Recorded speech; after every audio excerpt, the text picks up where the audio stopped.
जिंदगी और मौत ऊपर वाले के हाथ में है जहाँ बना, जिसे ना आप बदल सकते हैं ना मैं। हम तो रंगमंच की कठपुतलियां हैं जिसकी डोर ऊपर वाले के हाथ बंधी है।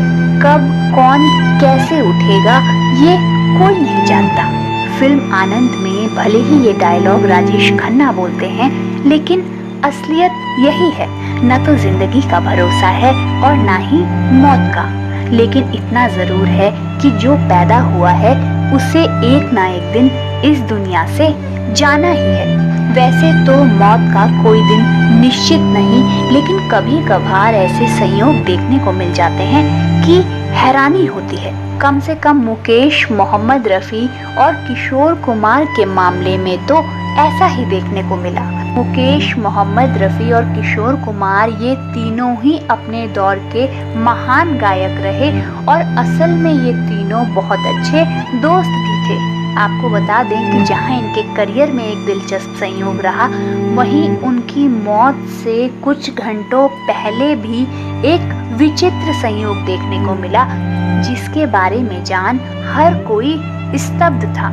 शुरुआत करते हैं मुकेश से, जिनका निधन 27 अगस्त 1976 को अमेरिका में हुआ था। मौत से कुछ घंटे पहले उनके साथ जो हुआ वैसा ही मोहम्मद रफी और किशोर कुमार के साथ देखने को मिला था। मुकेश 27 जुलाई 1976 को लता मंगेशकर के ट्रूप के साथ अमेरिका गए थे। वहां उन्हें 1 महीने तक लाइव परफॉर्मेंस करनी थी, लेकिन 27 अगस्त की रात सब कुछ बदल गया। कोई नहीं जानता था कि उस रात मौत बिना किसी आहट के चुपचाप मुकेश की ओर बढ़ रही थी। शाम के 4 बजे मुकेश हारमोनियम पर रियाज कर रहे थे, तभी उनकी हालत खराब होने लगी। ये देख उनके बेटे नितिन मुकेश बहुत घबरा गए। वो पसीने से बुरी तरह तरबतर थे। उन्हें लेटाने की कोशिश की गई, लेकिन असहनीय दर्द की वजह से लेट पाना बहुत मुश्किल था।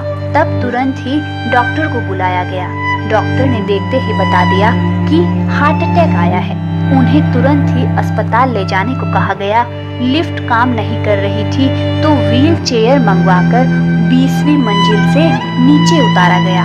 व्हील चेयर पर मुकेश के हाथों को कसकर पट्टे से बांधा गया ताकि वो गिरे नहीं। इसके बाद जब मुकेश को आईसीयू में ले जाया जा रहा था, तो उन्होंने बेटे की तरफ हाथ उठाया। तब ऐसा लगा जैसे वो अपने बेटे को अलविदा कह रहे हों। और उसी दिन शाम को 4 बजे मुकेश इस दुनिया से रुखसत हो गए। उधर मोहम्मद रफी मुकेश के जिगरी दोस्त थे। जैसे ही उन्हें अपने यार की मौत की खबर मिली तो वो टूट गए। वो उनके दीदार को बेचैन हो उठे। उस वक्त रफी की तबीयत खराब चल रही थी और डॉक्टरों ने उन्हें बाहर निकलने से भी मना किया था। वो मुकेश के अंतिम संस्कार में पहुंचे।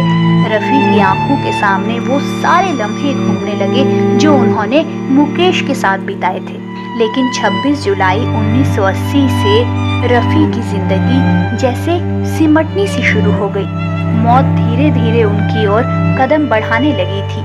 शायद जाने अनजाने कहीं न कहीं रफी साहब को भी इसका एहसास हो गया था। वो धर्मेंद्र और हेमा मालिनी की फिल्म आसपास के एक गाने की रिकॉर्डिंग के लिए लक्ष्मीकांत प्यारेलाल के पास पहुंचे। रफी ने वो गाना गाया और फिर लक्ष्मीकांत प्यारेलाल से कहा, तो फिर मैं चलूं? उन्हें समझ नहीं आया कि आखिर वो ऐसा क्यों बोल रहे हैं। फिर रफी ने उनके सिर पर हाथ रखकर कहा कि मैं चलता हूँ, और फिर उनसे विदा ले ली। इसके बाद 31 जुलाई का वो दिन आ गया जब सब उजड़ गया। उस दिन सुबह बंगाली म्यूजिक डायरेक्टर श्यामल मित्रा रफी साहब के घर रिहर्सल के लिए पहुंचे, लेकिन देखा कि रफी की तबीयत ठीक नहीं है।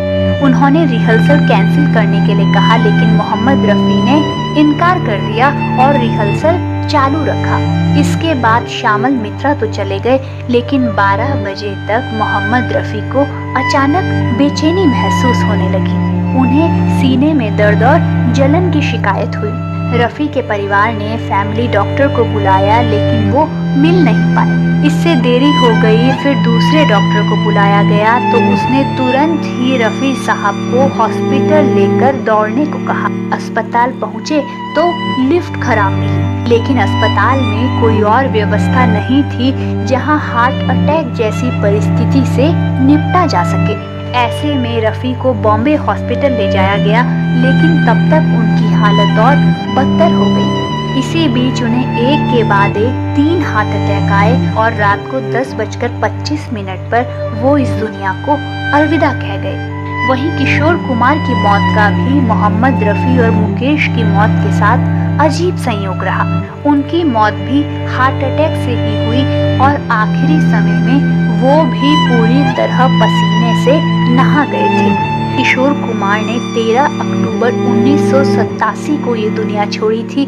उस दिन उनके भाई अशोक कुमार का 76वां जन्मदिन था। किशोर कुमार की इच्छा थी कि वो दादा मुनि अशोक कुमार का जन्मदिन मनाएं, इसलिए उन्होंने अपने भाई को फोन करके ये बात बताई और घर आने को कहा। लेकिन किसे पता था कि वो उसी दिन चल बसेंगे। उस आखिरी दिन क्या हुआ था ये किशोर कुमार की पत्नी लीना चंदावरकर ने एक इंटरव्यू में बताया था। लीना ने कहा था, 13 अक्टूबर की सुबह किशोर पीले पड़ गए थे। ऐसा लग रहा था मानो गहरी नींद में हो। जैसे ही मैं उनके पास गई वो जाग गए और उन्होंने मुझसे पूछा, क्या तुम डर गई? आज मेरी छुट्टी है। उस दिन उन्होंने घर पर कई बैठकें की। दोपहर खाना खाते वक्त उन्होंने मुझसे कहा कि हम शाम को film River of No Return देखेंगे। थोड़ी देर बाद मैंने उन्हें अगले कमरे में फर्नीचर ले जाते हुए सुना। जब मैं देखने गई कि क्या हो रहा है तो मैंने उन्हें बिस्तर पर लेटे हुए देखा। किशोर ने घबराकर कहा, मुझे कमजोरी महसूस हो रही है, दिल का दौरा पड़ेगा। ये किशोर की आखिरी लाइनें थी। उनकी आंखें खुली हुई थी और उनकी सांस फूल रही थी। लीना बोली, मुझे लगा कि वो हमेशा की तरह मेरा बेवकूफ बना रहे हैं, लेकिन ये उनका अंत था। वो जा चुके थे। शुक्रिया।